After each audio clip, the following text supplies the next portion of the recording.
Welcome to Marriage IQ, the podcast for the intelligent spouse.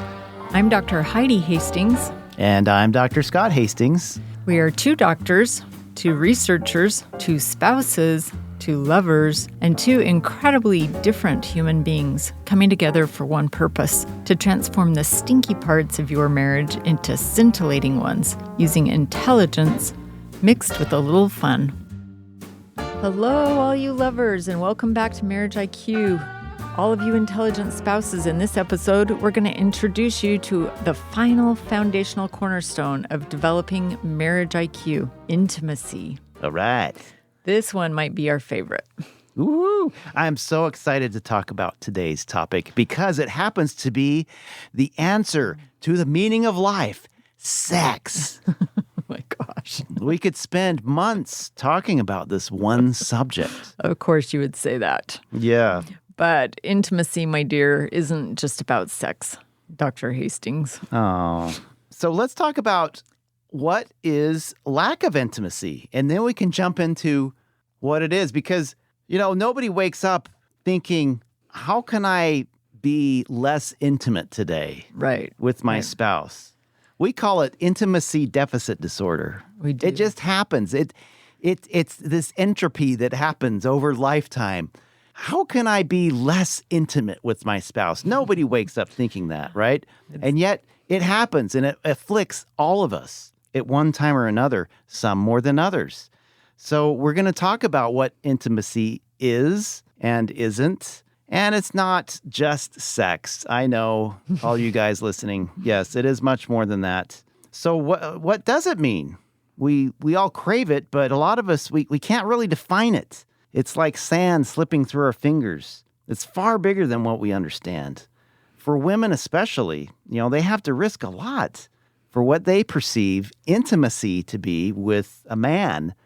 I guess one way to visually represent what we're talking about is a piece of art that hangs in the Belvedere Museum in Vienna, Austria. I am so eternally grateful for my wife saying that she wants to go to Austria to celebrate her PhD, because I would not have thought to do this. But we stumbled upon this jewel called the Kiss by Klimt. And I tell you, the first time I saw it, it was breathless. I couldn't, it was this huge painting hanging in this hallway of a man and a woman in a deep embrace, so powerful, so delicate. These two souls so delicately intertwined with each other that you may not be able to distinguish them by the naked eye, and yet so decidedly different. Right. I think that was one of the most beautiful parts of it for me. Not only were they one, they seemed to be one, but upon closer inspection, they really truly did each have their own identity. Hers had circles and flowers, and his was more square, and it was very symbolic, I think, of femininity and masculinity. Yes. It was truly beautiful and really builds upon our idea of identity being foundational to building the other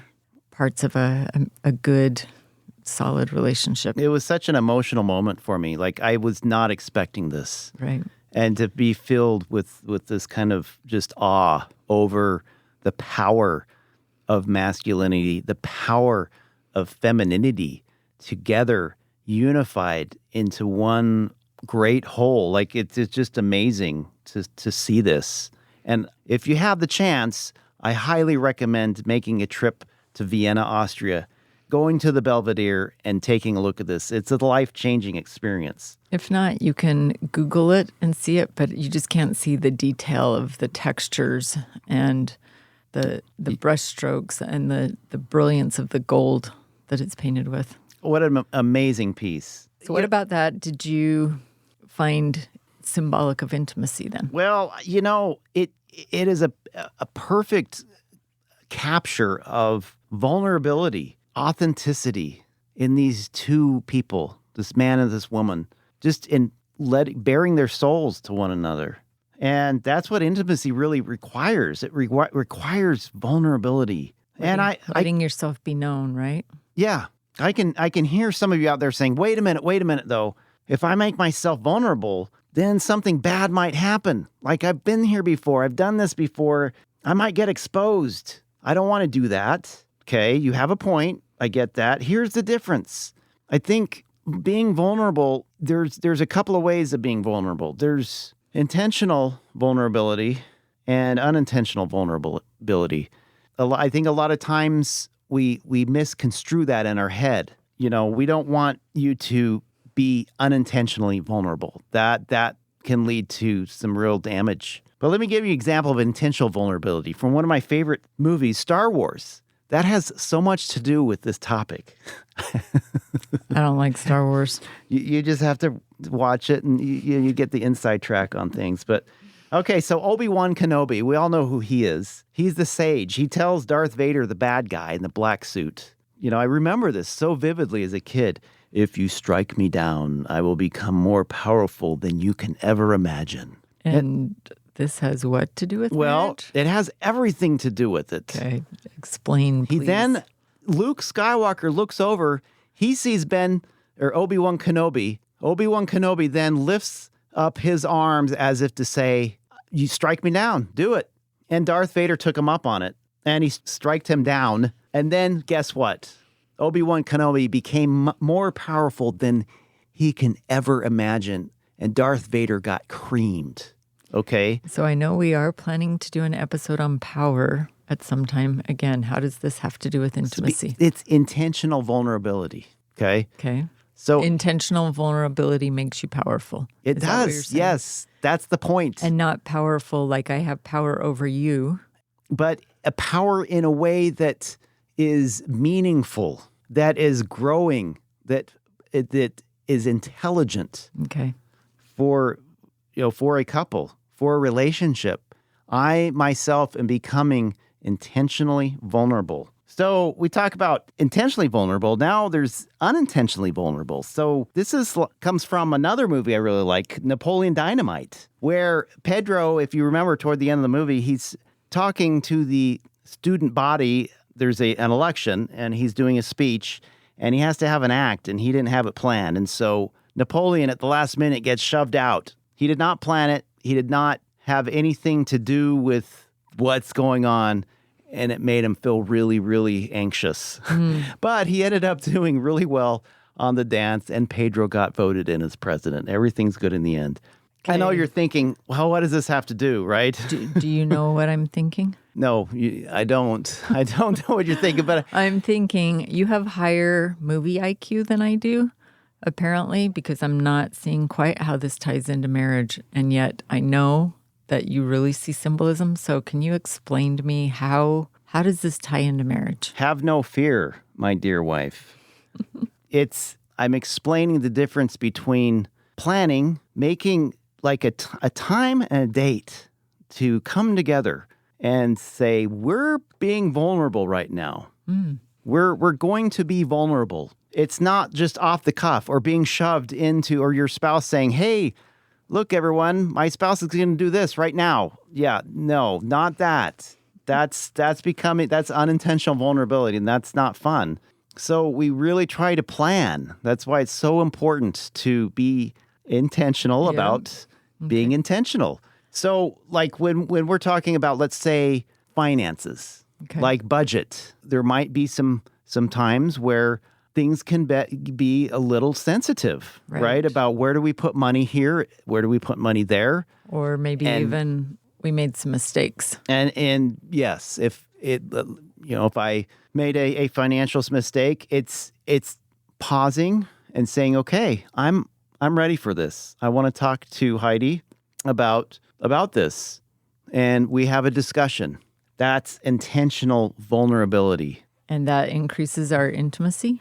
It does. It does. You know, the fact that I spent $500 on an ice cream party. No, I'm just kidding. Oh my gosh. But there are a lot of things financially that can cause sensitivity. So let's pick a time and a date and be intentionally vulnerable with each other. Okay.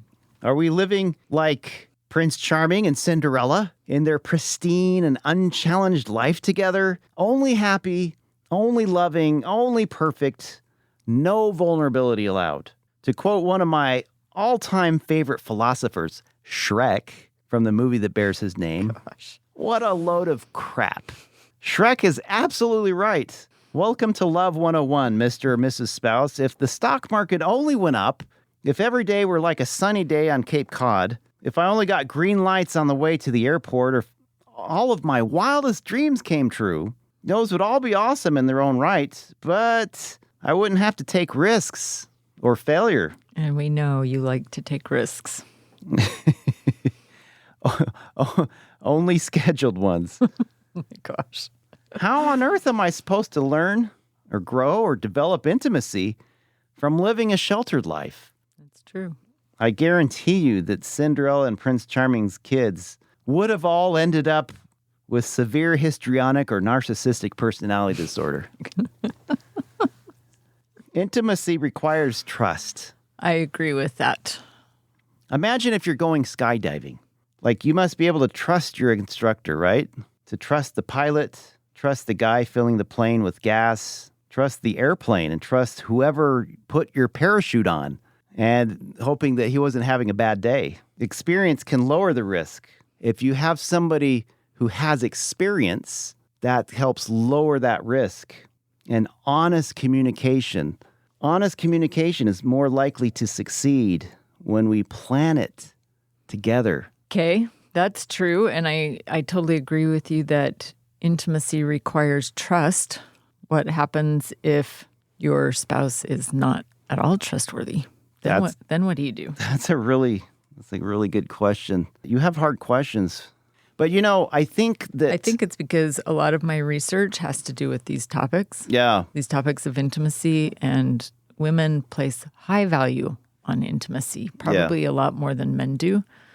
In fact, that's up for interpretation. For most of the women that I've talked to, sex without intimacy is dead pretty much in their minds. Intimacy has to be such an integral part of it that they value that more than a lot of other things in their relationship. But it is based on trust, and when trust is broken, they don't want to connect. So how do you do that? How do you Well, the only thing I can think of is that you start at the level that you can trust your spouse. So let's say the only thing you can trust is that he feeds the dog every morning because you see the food in the bowl. That's pretty pathetic. Well, but it's a start, right? Mm. So, ooh la la. Ooh la la. He fed the dog. Right. So, but it's a place to start. Let's give him a standing ovation. And so you work from there, right? You work up. You start adding different things to the requirements to start building that trust. Right. I know. Look, there's a lot of betrayed people out there, and they feel betrayed. The thing is, yeah, he better be kissing her feet. That's probably a lot of what is going to help build the trust. Yeah, right. Make her a priority. Make sure that he's really, really there for her. Well, and the way to be really, really there for her, what does that require? It requires intimacy. Yeah, well, and it requires knowing who he is. Right. Going back to his identity, becoming intentional. Very, very intentional. And then learning insight, because I guarantee you, he can do everything but not mean it. Right. That's true. That's not building trust. That's true. He can do everything outwardly, but if he doesn't mean it, it's not going to matter. So that building trust is, voila, the 4 foundations of a scintillating marriage. Okay. So what do you think? Again, I have studied this a lot in my research, and a lot of women don't understand. They understand they want intimacy in marriage, but I don't think they understand how to get there, and I don't think they understand what it looks like. I've talked to a lot of couples lately who can't even begin to understand the level of intimacy that you're talking about because they don't even touch each other or talk to each other. There are a lot of reasons that I think this might be occurring, but how do you go from a really difficult situation where they are nothing more than roommates to a beautiful, intimate relationship like you're talking about in Klimt's The Kiss. Intentionality, like you said, is very key. I think that's vital. There are several resources out there for couples who are looking specifically how to do this. Alyssa and Tony DiLorenzo have a book on the 6 pillars of intimacy. They're the authors of that book, and they propose that emotional intimacy, where you're able to open up to each other about your thoughts and feelings. Financial intimacy, doing finances together. Physical intimacy, which would be kissing, touching, back rubs, foot rubs. Sexual intimacy, which is the actual sexual experience. Spiritual intimacy, where you may be doing things together like praying, meditating, worshiping together, reading spiritual literature or scriptural texts, and recreational things, doing things together. Dr. Julie Slattery is another one of the really popular couples intimacy researchers, and she's found from a religious perspective faithfulness, intimate knowing, sacrificial love, and a passionate celebration of covenant love to really lead to better sexual intimacy. Then Dr. Michael Goodman is one that I really like, and he talks about some different types of intimacy that are related to the ones above and including the ones above, but he also adds aesthetic intimacy where you share in the beauties of the world, like you and I really like watching sunsets and sunrises together. Yeah. Being creative together. We like playing the piano together and singing together. Working together, we really love doing that, from working on a podcast to cleaning out the garage or organizing. Yeah. Conflict, surprisingly, was one of the things that he said could be a way to be intimate, and that's really able to happen when you're able to overcome conflict together.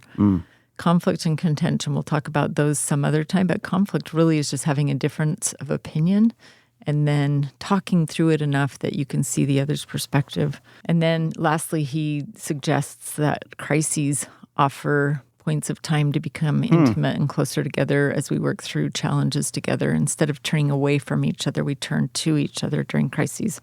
That's great. So just one question for you, and then I would like to get some of your takes on this.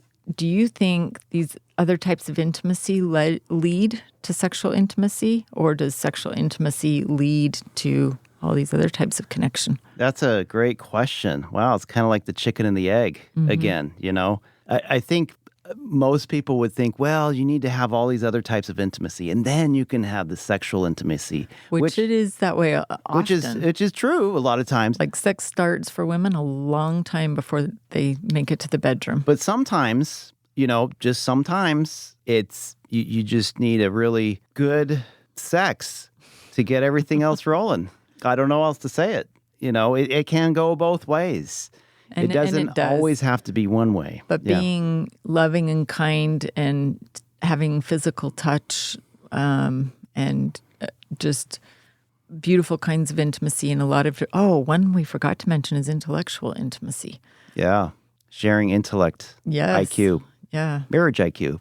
That's right.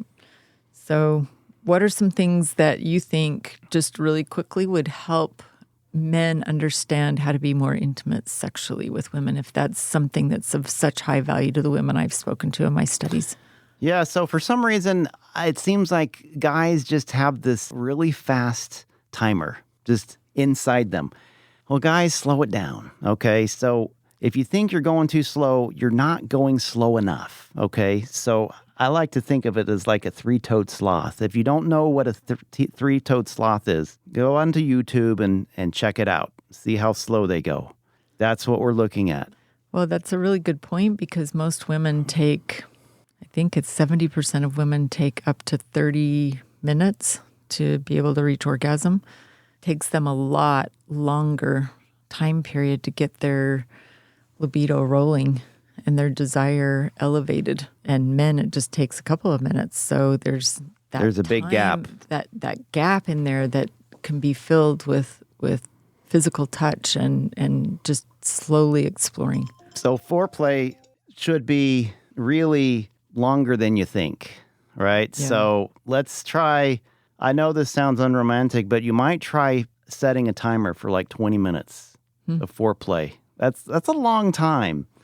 And part of that time you can spend doing what we call sensate touch, or we don't call it, but it's been called sensate touch by various people. And this is just a very, very, very light touch. The finger pad, one finger, all up and down the body of your wife. Actually, and they recommend in some studies staying away from erogenous zones as a way to increase feelings of desire. Yeah, so stay away from the breasts, stay away from the genital area at first. Just very, very, very slowly moving up toward the neck, across the chest, the back, the legs. Very, very light touch. Feet. All right, that's your tip to men on how to increase their ability to be sexually intimate with women. And hopefully we've had some ideas in here. We'll definitely be doing more podcasts on this because this is one of the pillars of We're just scratching the having surface a marital IQ. So this is our flyover. Yeah. And so why don't you sum up for us what we talked about? Yeah. Okay. So we talked about vulnerability as being part of a big part of intimacy and developing that, and intentional vulnerability, unintentional vulnerability, trust. Trust comes from that. It comes from being intentionally vulnerable.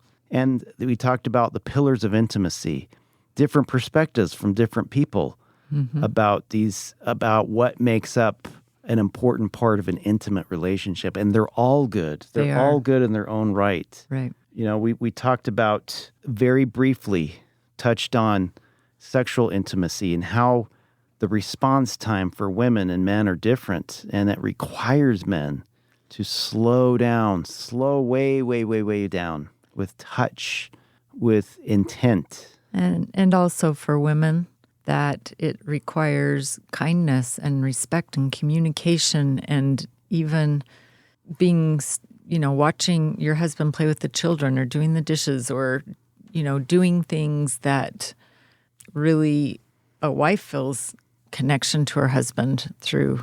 Those really impact the whole sexual experience as well. The things outside the bedroom, as we said.